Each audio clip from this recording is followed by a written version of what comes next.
I'd love for you to kind of talk about your thoughts around case studies in general and why it's so important for a lot of these businesses.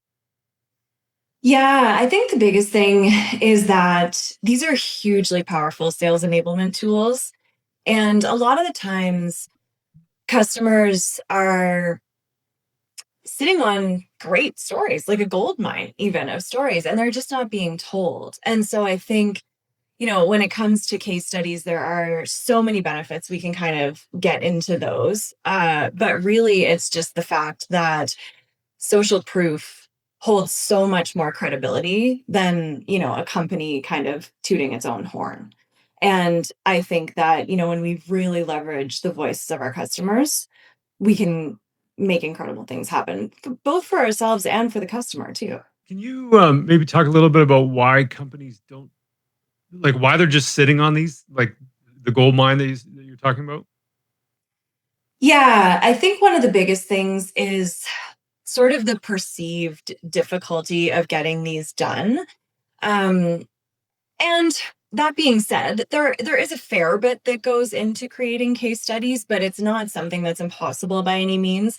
I think sometimes teams don't have the resources or they feel like it's going to be a very heavy lift. They're not sure who to ask in terms of their customers. They're not sure who to profile. They're not sure how to approach that customer, even if they do have somebody in mind. And even if all of those roadblocks are kind of out of the way, sometimes they're just not sure how to actually craft the story once they have a customer and they've asked them and they have the resources to get it done. And, they're still not quite sure how to actually go about putting it together. You ever had a situation where they're like, well, what if they don't say nice things about us? And how do you navigate around that? Yeah, that's a great question. And I think that that kind of goes to my earlier point about choosing a customer who, of course, we want people to be honest at the end of the day, but we're looking also for a customer who has had a good experience with the company and who can share about that, even if not every aspect of it is positive. And this has happened many times. There have been a lot of customers that we've interviewed for our clients who I would say 95% of what they have to say is great. And maybe there's something they think can be improved, and they share that with us. And ultimately, it's up to then our client to either include that or not. And then, of course, the customer who participated in the case study to review that at the end of the day. So these things do go through a pretty robust review process, but I think that the whole aim of a case study is actually not to position the product as, the hero. It's really to position the customer that was using the product as the hero and what they were able to do. So it shouldn't sort of be like a cheerleading piece for the product itself anyway. Yeah, it's funny. There's I'm just pulling up this thing. We recently interviewed myself. We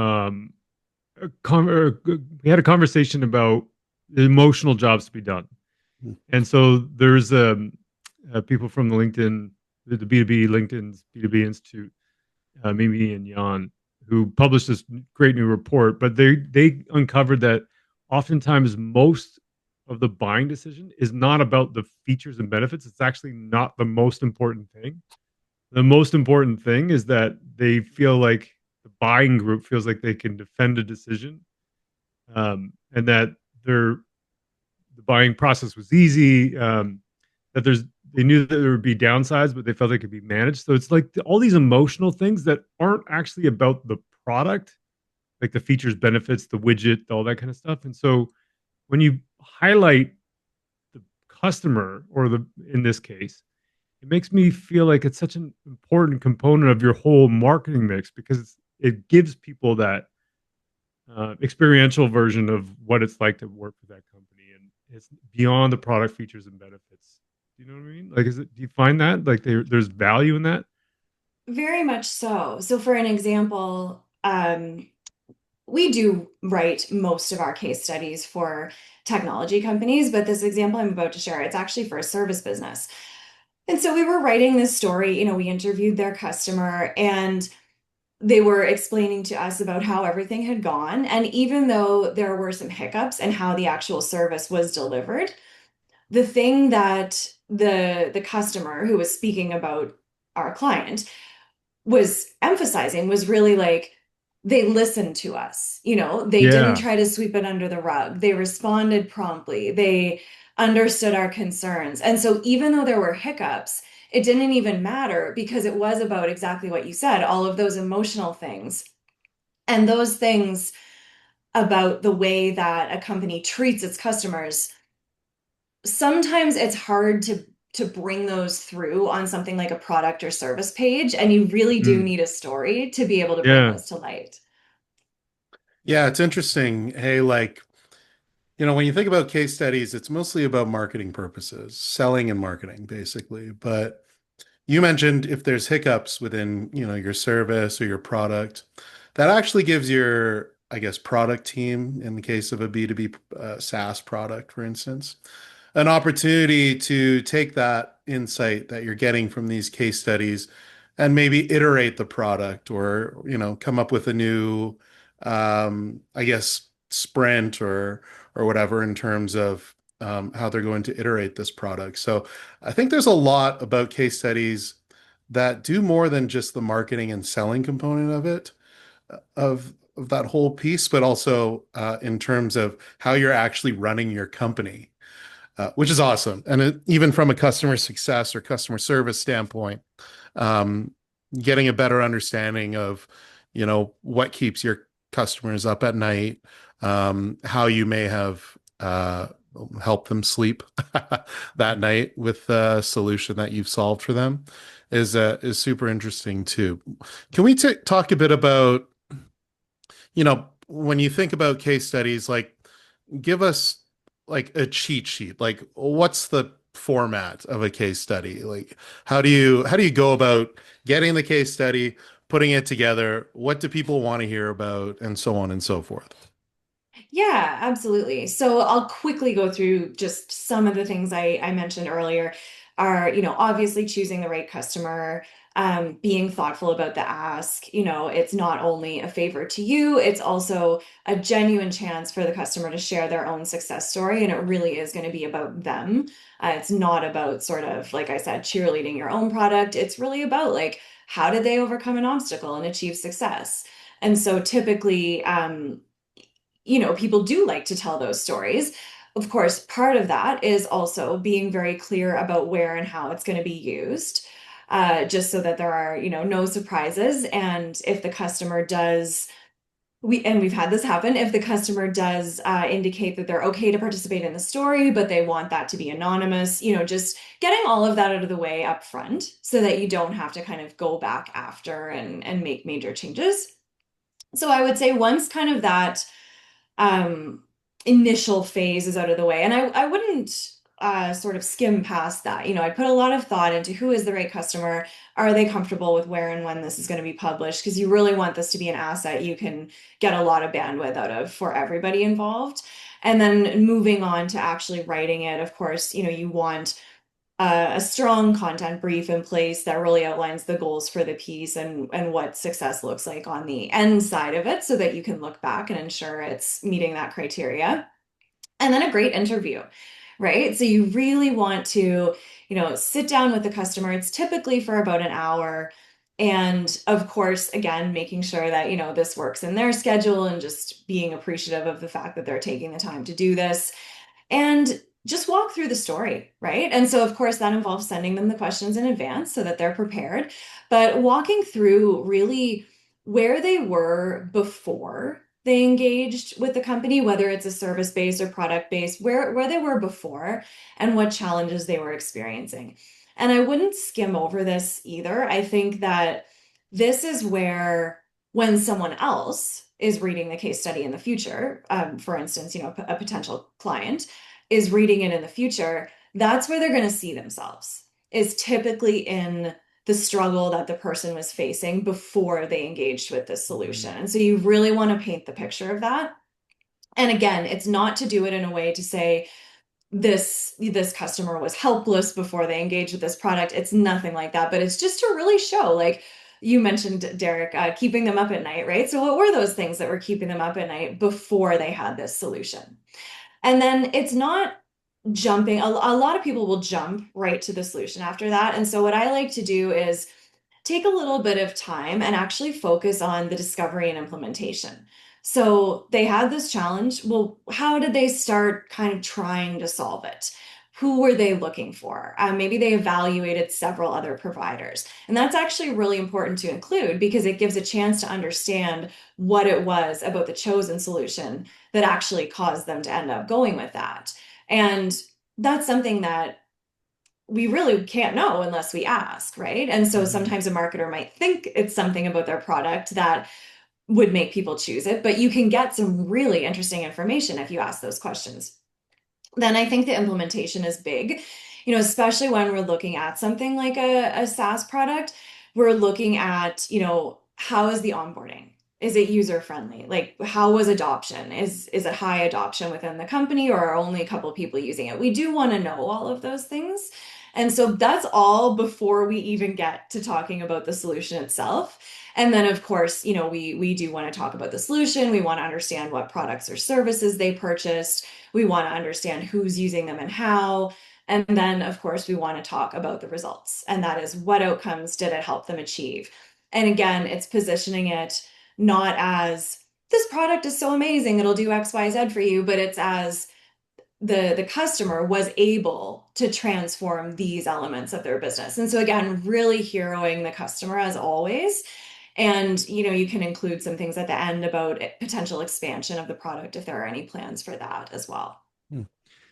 So many things what you just said there that is like amazing to me, because there's like, A, it's market research, B, it's third party, so you're getting a bit more of a perspective from an unbiased opinion filtered through a company person. um I don't know if I was numbering or lettering. C, I think, is uh just the idea of it, like a market orientation, is so prevalent in what you were just talking about, because you're trying to understand things through the lens of the consumer and not like your own skewed lens of like, I'm very product or feature obsessed, and my product is the greatest, because you might, through that discovery process, find out there's 10 other products that the customer had considered that weren't even technically in your quote unquote category. You know what I mean? Like, there's just so much of what you just said that's so interesting and so valuable for an organization. Yeah, because you never really know. Like, you'll probably have a sense of whether the customer is happy, of course, but you never really know what they're going to say. And I mean, at Scribe, my content agency, we've written, I would guess, upwards of 100 case studies, but the case studies that we've even done for our own company, I have really learned some interesting things. A theme of collaboration really emerged when I was interviewing our clients, and I didn't really even have that on my radar. So sometimes people will say something that hasn't even been in your mind. And it does, like you said, it really does serve as great customer research. It can inform your own marketing in so many valuable ways. Yeah. Can you talk about, I know Scribe mostly does long form written content, right? Yes. What are some of the benefits of other ways to, like we do podcasts, for instance, is like interviewing people to talk about their experience with a product, or video. What would you say is, maybe from your experience, getting the most or resonating the most with, I guess, your customers? Yeah, I mean, I think the more ways that you can tell the story, the better. And of course, I completely understand that people are operating with limited resources, but when you can have a long form written case study that's paired with that video interview or a podcast, I think that's really powerful because, of course, we know that people do consume content in different ways. Now, last year, the Content Marketing Institute had well, they do their survey every year, but case studies had been ranked as the most effective form of content. This year, videos actually did come in first, and then case studies came in second.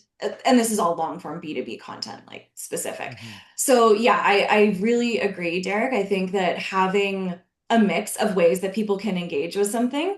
And also, that being said, once you've done a case study that's a long form format, whether it is video or whether it is written, having that broken up into short form, it's almost like reverse engineering because a lot of people will just go and get the short testimonial. But I always say, like, go and get the full story, write the case study, have the video interview, and then you can actually go back, break it up into the short form content, into the key highlights, whatever, the perhaps 3 to 5 key messages you want coming out of that. And that can be used as anything from your email newsletters, obviously social. The customer will often promote it themselves. So yeah, there's a lot of ways to do it. And I know maybe people don't want to hear this, but the more the better, right? Yeah. Yeah. I was thinking about that, and this is a crude analogy, but like butchering a cow. I think about that, like those pictures of of like, when you go to the butcher and they've got this is the hind, this is the rump, and all that, and the ribs and the chuck. I think about that a lot when it comes to content, like especially if you're doing a long form video as a your cow, and then how do you butcher that so that you end up getting lots of utility out of it? You're not wasting any of the parts. Is there when you're thinking about the parts, are there specific ways you need to capture the content from your side that you have found work better than other ways? Like you can sure produce a written report, but if that's your starting point, are you missing out on opportunities for getting more out of it?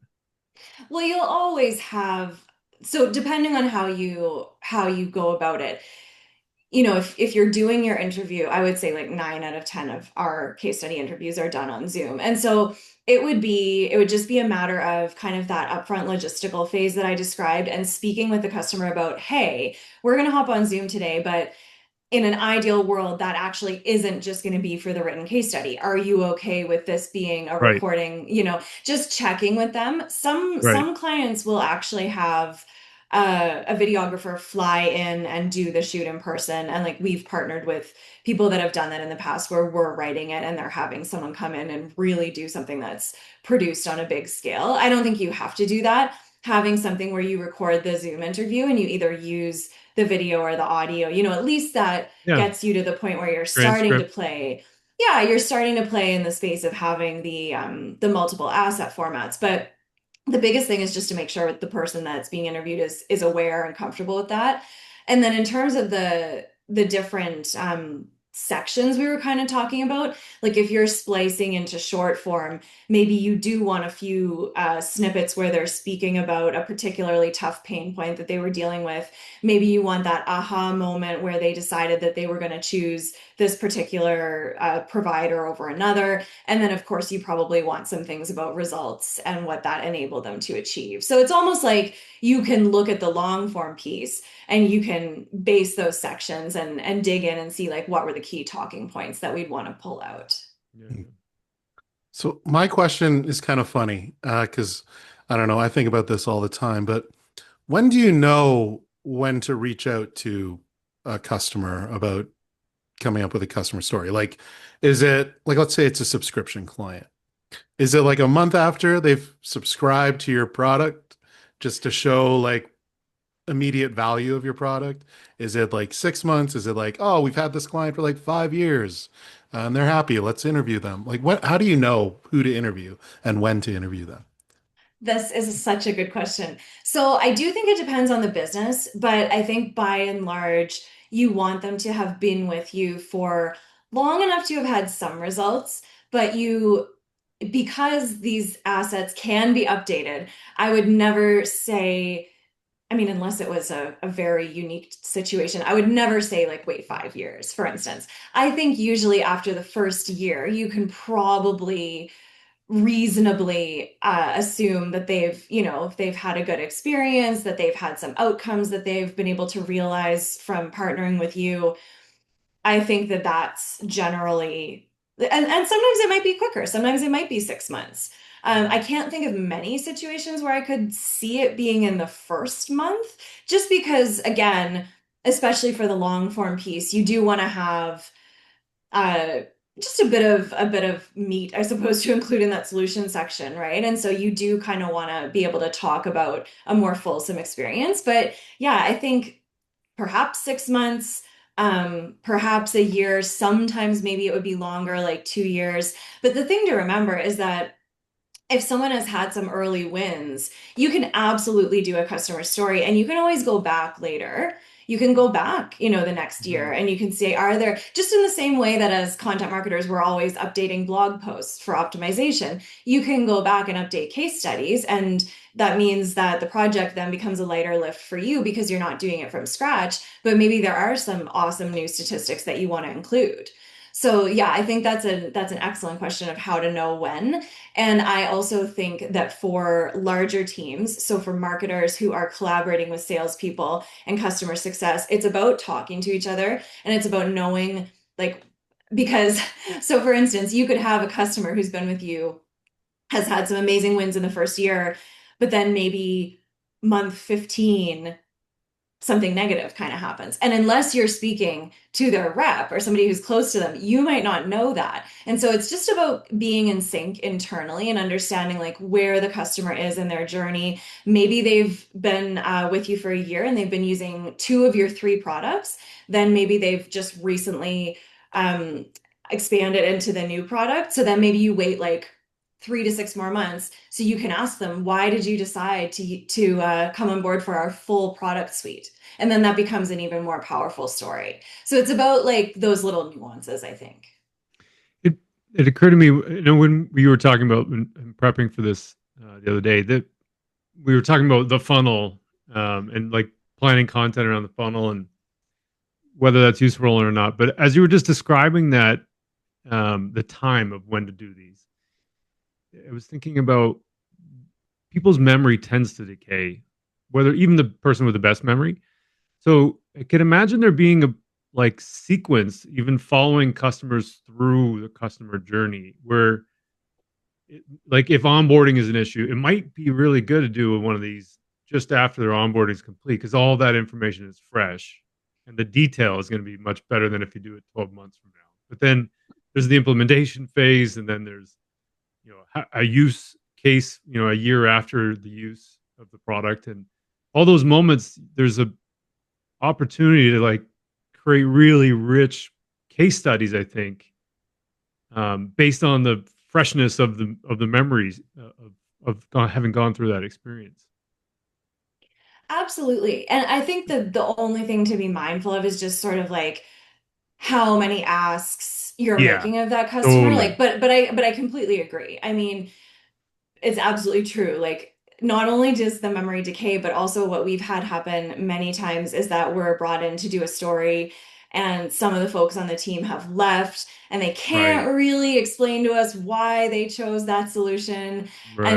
And sometimes that's inevitable, like, especially Yeah, when you're dealing with other marketers, which we sometimes are because turnover tends to be really high in those roles. So yes, there's a couple of things at play there, like the memory plus the actual whether the person is still in the role. right. If we're lucky, we can get everything, right? We can get someone who was there, who remembers what happened, and yeah. But it's all kind of a Yeah, yeah. unique case by case, I suppose. Yeah.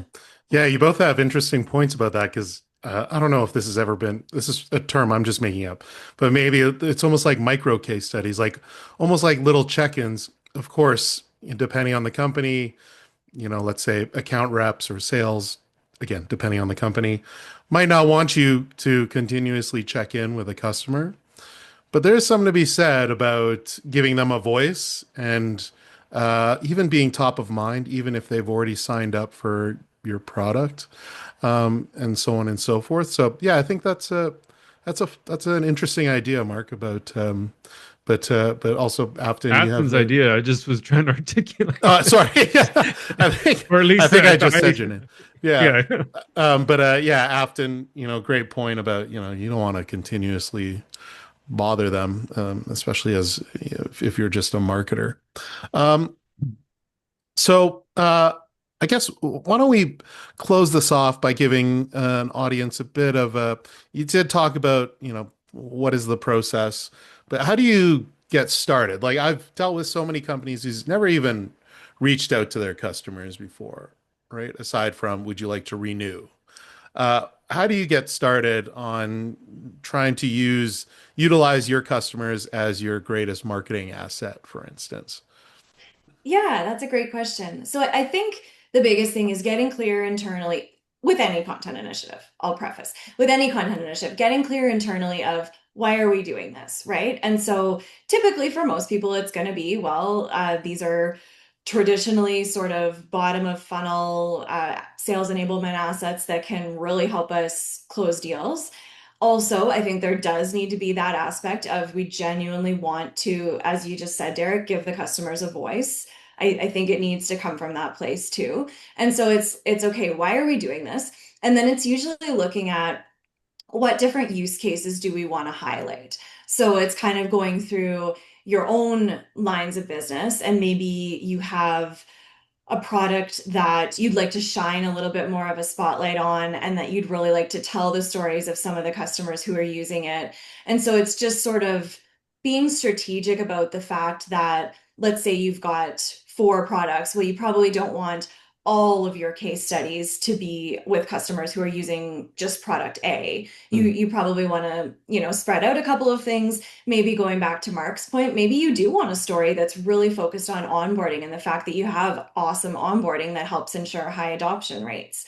Maybe you do one of those, and then the rest of them you probably end up wanting to be about results. So it's just looking at like, okay, why are we doing it? What are the different use cases that we're looking to highlight? And then of course it gets to that point that we discussed a little bit about who are we going to interview, how are we going to approach them? Uh, just having a bit of a project plan in place, and sort of like the amount of these that we think we can get done with the resources that we have, what's kind of the timeline that we want on these. And then of course, I think with any content, and I'm sure you both know this, it's sometimes it's just making sure like that content doesn't get produced and then just sit on a shelf, and just making sure that I don't know what there's you're a talking distribution. about. Never happened to me There's before. no, of course not. We've never had that happen. That there's a distribution plan, right? Because, and especially because you've involved the customer and you've asked for their time. So I actually think that that becomes even more important than if it's something that you've just produced Yeah, internally. good If point. you're asking them to sit down with you for an hour and tell their story, you definitely want to make sure that there's a plan to get that out to them for approval and get that up online or wherever you're going to be sharing it. Mm. Yeah, that's so good. Afton, how can people find out more about you and things you might want to be celebrating on your side? Yeah, so I would say just go to scribenational.ca to really learn about us, why we do the work we do. We love telling stories. I come from a journalism background, and so I've been interviewing people in various capacities for over 15 years now. And case studies are actually one of my favorite things that we do. So, just going and learning about us and our team. And then I would say LinkedIn is where you can find me personally, Afton Brazzoni. I'm probably the most active on that platform of kind of anywhere that I am. And yeah, I think I'm always just really interested in connecting with other people and hearing their story. So I welcome anyone to reach out. Awesome. Well, thank you so much, Afton. It was really great to have you on the podcast. And yeah, it's really funny how, a lot of people are like, what do we write about when it comes to content? The success stories are all right here. So I think this is a great topic to touch on. So thanks for coming on and giving us some insights into how you're doing case studies. Wonderful. Thank you so much for having me, Derek and Mark. It's been a pleasure.